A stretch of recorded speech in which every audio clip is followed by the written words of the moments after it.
सीमित खंड सोलन तहसील व जिला सोलन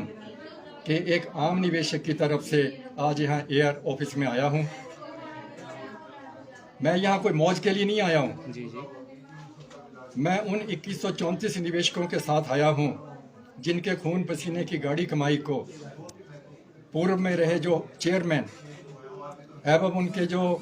सदस्यगण थे, निर्देशक मंडल के जो सदस्य थे, उनकी देखरेख में और उनकी आंखों के सामने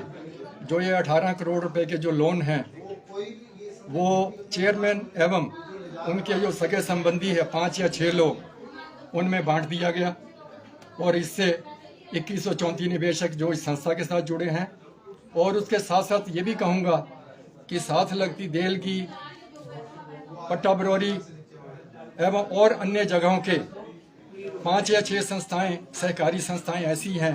कि जो भी इसके साथ जुड़ी हैं, तो कुल मिलाकर कोई 2800 निवेशक हैं जिनके पैसे के साथ खिलवाड़ हुआ। पूर्व में रहा जो निदेशक मंडल है, उन्होंने 18 करोड़ रुपया वो अपने सगों को सारे कायदे कानून को दरकिनार करते हुए और जो सरकार के सहकारिता विभाग के जितने भी दिशा निर्देश थे उनकी अवहेलना करते हुए लोगों में बांट दिए। जी। और आज हम इस कगार पे पहुंचे हैं, जैसा कि इस घटना कहूं या मैं कहूं दुर्घटना, जैसे इस दुर्घटना का पिछले वर्ष अगस्त या सितंबर के महीने में इसका पर्दाफाश हुआ, तो मैं सबसे पहले तो इसमें धन्यवाद करता हूं सहकारिता विभाग के जो निरीक्षक श्री राकेश ठाकुर जी, जिन्होंने इसकी पूरी जांच पड़ताल की और उनके ऊपर तरह तरह के दबाव आए, उनको ट्रांसफर का भी दबाव आया और भी कई तरह से प्रलोभन दिए गए कि आप इस जो इंक्वायरी है इसको आप रोक दीजिए, इसमें कुछ नहीं है। परंतु उन्होंने पूरी निष्ठा के साथ इस कार्य को सरे अंजाम दिया और इसको सहकारिता विभाग के जो एआर हैं उसको जो नवनियुक्त हमारी कार्य संस्था थी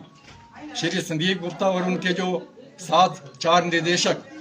इन्होंने इसको विभिन्न प्लेटफार्म के ऊपर रिप्रेजेंट किया, चाहे वो सोलन हो, चाहे वो शिमला रजिस्ट्रार ऑफिस हो, वहां तक पहुंचाया। और आज हम उम्मीद करते हैं, आज हमें मजबूरन यहाँ एआर ऑफिस में आना पड़ा और अपनी गुहार लगानी पड़ी।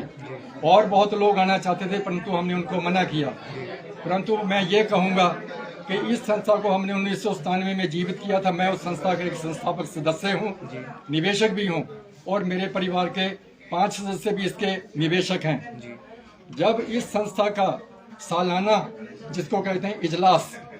हर साल अप्रैल या मई महीने में होता था, तो उस समय बहुत बड़ी बड़ी बातें की जाती थी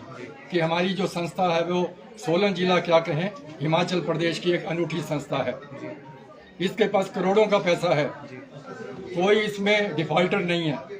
परंतु जब अगस्त सितंबर महीने में इस चीज़ का पता लगा तो बहुत दुख हुआ। और इसके साथ साथ ये भी मैं कहूँगा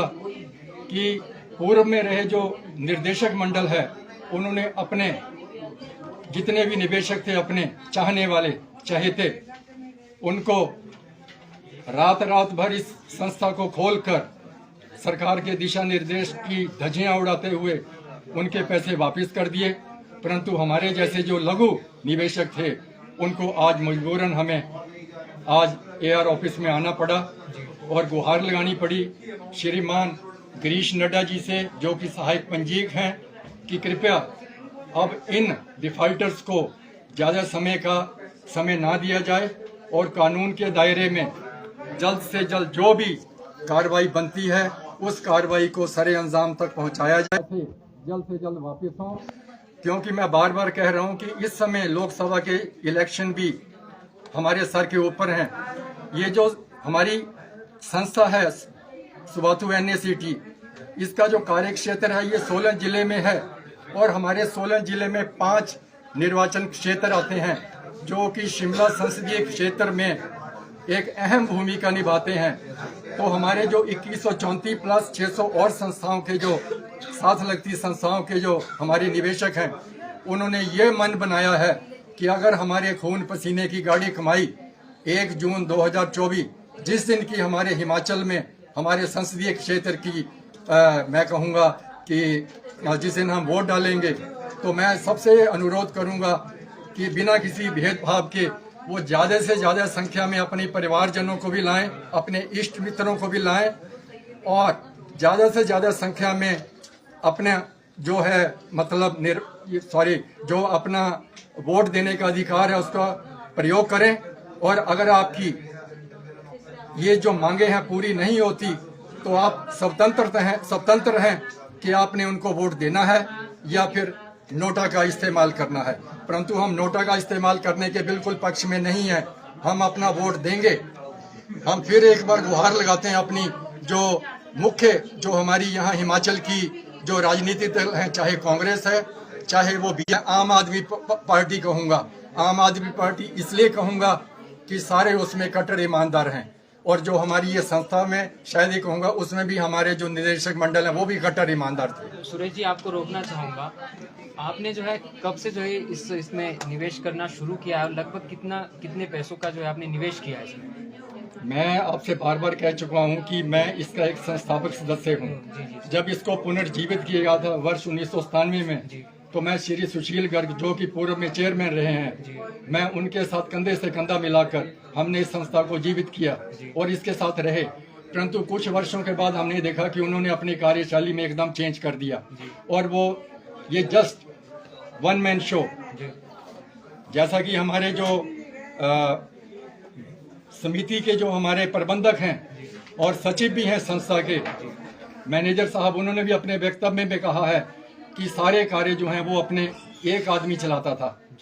इनको तो सिर्फ एक अंगूठा लगाने वाली मशीन बना रखा था और इनकी शायद मजबूरी थी कि उनके इस कार्य में इनको मजबूरन दस्तखत करने पड़ते थे। परंतु मैं इतना जरूर कहूंगा कि अगर ये समझते हैं कि उसमें गलत कार्य हुआ तो इनको उसमें कम से कम उस समय अपनी आवाज उठानी चाहिए थी और फाइल में अपना कोई नोटिस देनी चाहिए थी, जैसा कि सरकारी कार्यों में प्रावधान है। अगर मान लीजिए हमारे AR साहब किसी कर्मचारी को गलत कार्य करने के लिए कहते हैं तो अगर उसमें इतना दम है तो उसमें अपनी नोटिस दे सकते हैं कि मैं आपके इसके विरुद्ध हूं और मैं इसको मानता नहीं हूं, क्योंकि आगे जाकर अगर कोई इंक्वायरी होती है और उसके ऊपर कोई उंगली उठती है तो वो उस फाइल में बता सकता है कि जनाब मैंने अपनी नोटिस इसमें दी थी और इन्होंने मेरी बात को अनसुना कर दिया। तो हम कहते हैं हमारी फिर एक बड़ी गुहार है AR साहब से, रजिस्ट्रार साहब से, हिमाचल प्रदेश के जो हमारे सहकारिता विभाग के जो हमारे मंत्री महोदय हैं उनसे, और उसके साथ साथ हमारे जो विधायक महोदय हैं श्री विनोद सुल्तानपुरी जी, और पूर्व में हमारे जो 15 वर्ष तक हमारे विधायक एवं हमारे स्वास्थ्य मंत्री डॉक्टर राजीव सहजल जी से कि कृपया वो भी इन 2800 निवेशकों का संज्ञान लें, इनकी दुख तकलीफ का। और मुझे दुख इस तकलीफ इस बात का है कि आज तक उनकी तरफ से इन निवेशकों के बारे में कोई भी समाचार पत्र में कोई भी उनका वक्तव्य नहीं आया। अगर आया हो तो मैं अपने इन शब्दों के लिए माफी मांगता हूं। तो मैं चाहता हूं कि